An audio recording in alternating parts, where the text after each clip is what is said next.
নমস্কার বন্ধুরা, Tanuja kitchen with village ফুডে আপনাদের সকলকে স্বাগত। বন্ধুরা, আজকে আমি নিয়ে এসেছি আপনাদের সামনে দারুণ মজার একটি রেসিপি। মাত্র 10 মিনিটেই বানিয়ে ফেলতে পারবেন এই রেসিপিটি। ভাত, রুটি, পরোটা আপনারা সব কিছুর সাথেই খেতে পারবেন, দুর্দান্ত টেস্টি হয়। আর বানানো কিন্তু খুবই সোজা। আজ আমি হাতে মাখা পটলের ভর্তা করে দেখাবো। পটলের ভর্তাটা আপনারা কীভাবে বানাবেন দেখে নেন রেসিপিটি। প্রথমে আমি পটলটাকে এইভাবে উপরে খোসাটাকে একটু হালকা করে এইভাবে চেঁচে নিলাম। মানে পুরো ছুলে নিতে হবে না, কিন্তু এইভাবে একটু ছুরি দিয়ে করে নিলে হয়ে যাবে। তারপরে দু টুকরো করে কেটে নিলাম। একইভাবে সব পটলগুলোকে কেটে তারপরে ধুয়ে নেব।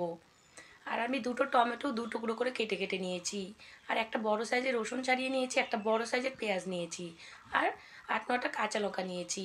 একটু ভর্তাটা আমি ঝাল ঝাল করবো বলে এখানে 8-9টা কাঁচা লঙ্কা নিয়েছি।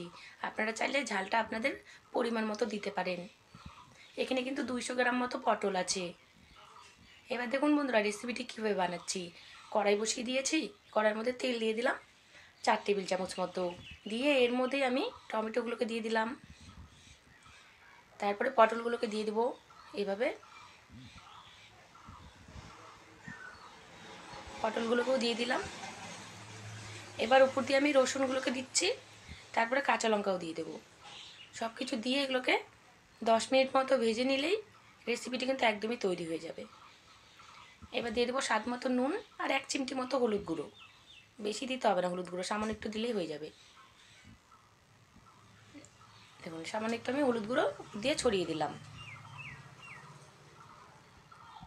দিয়ে এবার এটাকে আমি ঢাকা দিয়ে দেবো। ঢাকা দিয়ে এবার 10 মিনিট মতো গ্যাসটাকে কম করে একটু 10 মিনিট মতো এটা ভাজা ভাজা করে নেবো ভালো করে।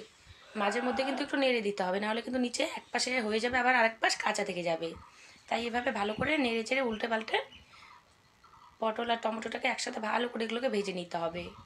পটল, টমেটো, রসুন, লঙ্কা। মাত্র 10 মিনিটের মধ্যে কিন্তু রেসিপিটা একদমই তৈরি হয়ে যায়।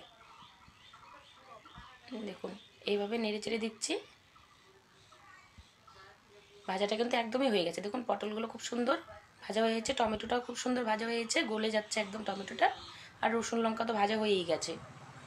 এবার আমি নামিয়ে নিচ্ছি, হালকা একটু ঠান্ডা করে নিয়ে এবার এগুলোকে হাত দিয়ে মেখে নেব। সামান্য একটু নুন নিয়েছি আর পেঁয়াজটাকে আমি কুচিয়ে নিয়েছি। টমেটোর খোসা যা থাকে সেটা উপর থেকে এভাবে ফেলে দিচ্ছি।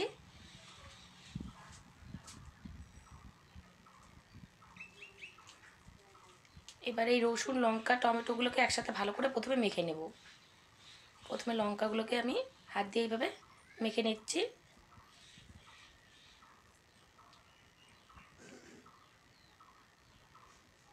দেখুন লঙ্কাগুলো মাখা হয়ে গেছে। এবার রসুনগুলোকে একটু এইভাবে হাত দিয়ে মেখে নিচ্ছি।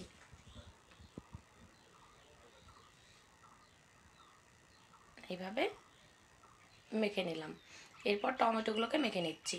এরপরে আমি পটলগুলোকেও একসাথে হাত দিয়ে ভালো করে মেখে নেব। দেখুন টমেটোটা মাখা হয়ে গেছে, এবার পটলগুলোকেও মেখে নিচ্ছি। ভাজা হয়েছে, খুব সুন্দর গলে যাচ্ছে। দেখুন হাত দিয়ে মাখা খুবই সোজা। আর এরকম করে হাত দিয়ে মেখে খেতে কিন্তু দারুণ টেস্টি হয় হাতে মাখা পটলের ভর্তা। বাটাবাটির ঝামেলা ছাড়া এভাবে আপনারা হাত দিয়েই করে ফেলতে পারবেন।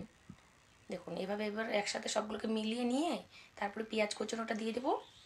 আর নুনটা কিন্তু আপনারা চেক করে দেবেন, কারণ আমি পটল ভাজার সময় কিন্তু নুন দিয়েছি।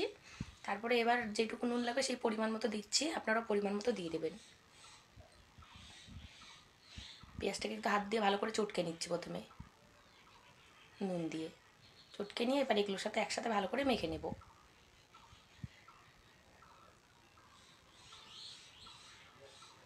এইভাবে ভালো করে মেখে নিচ্ছি।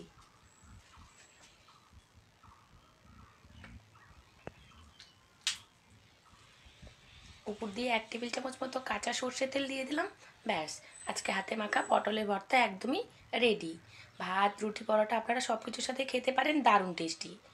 একদমই রেডি আজকের পটলের ভর্তা। বন্ধুরা, আজকের রেসিপিটা আপনাদের কেমন লাগলো? ভালো লেগে থাকলে ভিডিওটাতে একটা লাইক করবেন, কমেন্ট করবেন, আমার চ্যানেলটাতে কিন্তু অবশ্যই সাবস্ক্রাইব করবেন। আর এরকম হাতে মাখা পটলের ভর্তা মাত্র দুটো টমেটো দিয়ে আপনারাও একদিন বানিয়ে খেয়ে দেখবেন। আশা করি আপনাদের খুবই পছন্দ হবে।